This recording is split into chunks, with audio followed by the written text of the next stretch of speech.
Bonjour et bienvenue pour cette 398e édition de Un jour un comics, l'émission d'Original Comics qui vous présente les meilleurs comics en VO disponibles à la nouveauté sur originalcomics.fr. Aujourd'hui je vais vous parler du grand retour des 4 fantastiques. Il y a même plusieurs couvertures, j'en ai moi pris 2, j'ai pris la normale de Esad Ribic et la variante, la connecting variante de Arthur Adams. Donc c'est à dire que dans le numéro 2 on aura la suite du dessin et ça c'est super chouette, ça va faire un beau poster.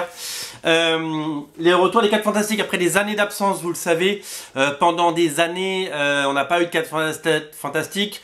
Disney et Fox étaient en litige, Disney en avait marre que Fox fasse des films et fasse des films pourris. Disney voulait récupérer les droits des 4 fantastiques qui sont quand même les premiers super-héros Marvel et c'est la première famille Marvel. Ils voulaient les récupérer, ils ont tout fait donc pour couper si vous voulez le robinet. Les derniers films 4 fantastiques n'ont pas marché. Depuis Disney a racheté Fox, donc d'ici quelques années on devrait avoir un nouveau film 4 fantastiques intégré dans l'univers des Avengers et avec une grande saga sur plusieurs années, ça va être super chouette. En attendant, du coup, comme tout revient dans l'ordre, on a droit à un nouveau comics des 4 fantastiques, et ouais, et ça c'est super chouette. Alors, on va d'abord parler des créateurs. Tous les meilleurs cuisiniers Marvel sont dans la cuisine.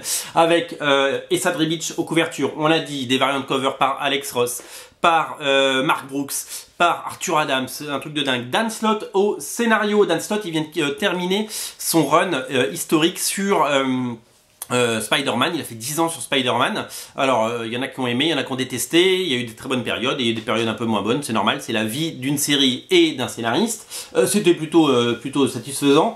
Il arrive sur les 4 fantastiques. Avec lui, Sarah Pichelli qui dessine les intérieurs. Sarah Pichelli, transfuge, vous le savez, de Spider-Man. Elle a fait du Ultimate Spider-Man pendant des années. Elle a beaucoup travaillé avec Brian Michael Bendis. Là, elle travaille avec Dan Slott. Mais il y a également une histoire courte rigolote de Scotty Young, scénarisée par Dan Slott, et une backup story, attention les yeux, signée de Simone Bianchi, avec toujours un scénario de Dan Slott. En fait, ce premier numéro, c'est un épisode double, quoi. Il y a énormément de pages, il y a 40 pages de BD, et ça c'est super chouette. Alors, on est content que les 4 fantastiques reviennent, on est ravis parce que Marvel a décidé de mettre du talent dans cette équipe. Qu'est-ce que ça vaut? Et puis alors je voulais signaler qu'il y avait 4 pages d'hommage à Steve Ditko au début, et ça c'est super chouette. Qu'est-ce que ça vaut? Alors, ça s'inscrit dans la continuité Marvel, hein, c'est pas un reboot, c'est pas tout ce que vous voulez. On est vraiment dans la continuité Marvel totale. Donc du coup les 4 fantastiques n'existent plus, on ne sait pas où sont Sue et Steve Richards. Seule la chose et la Torche Humaine sont toujours à New York. La Torche Humaine a beaucoup fricoté avec les Inhumans, vous le savez. Ils ont eu leur série à eux qui s'appelait Marvel 2-in-1. Je sais pas si elle est éditée. Oui, elle est éditée en français. Oui, bien sûr, elle est éditée en français. J'en ai parlé cette semaine.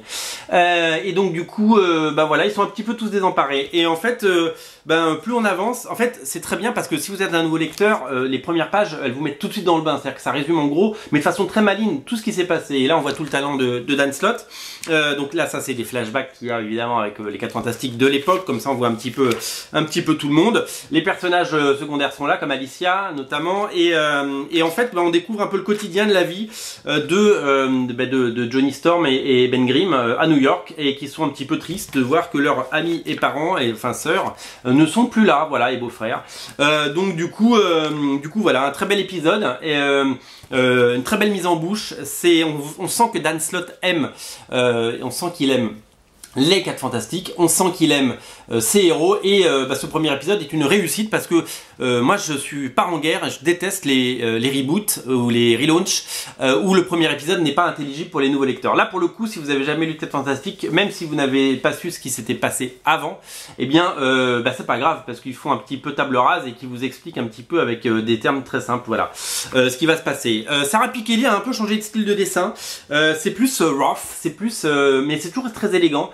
Son style évolue, elle dessine à la palette graphique depuis quelques temps, voilà, donc c'est moins crayonné, enfin c'est plus, mais c'est très dynamique, c'est très élégant, c'est très séduisant. Ça me fait beaucoup penser à du Carlos Pacheco de la grande époque, qui avait fait les 4 fantastiques aussi il y a 20 ans, et donc voilà, donc non c'est très chouette. Voilà, un premier numéro séduisant, un premier numéro qui m'a séduit, un premier numéro à découvrir, voilà, plein de couvertures. Il y a une catégorie dédiée sur originalcomics.fr. Voilà, je vous invite vraiment à lire les 4 fantastiques numéro 1. Salut!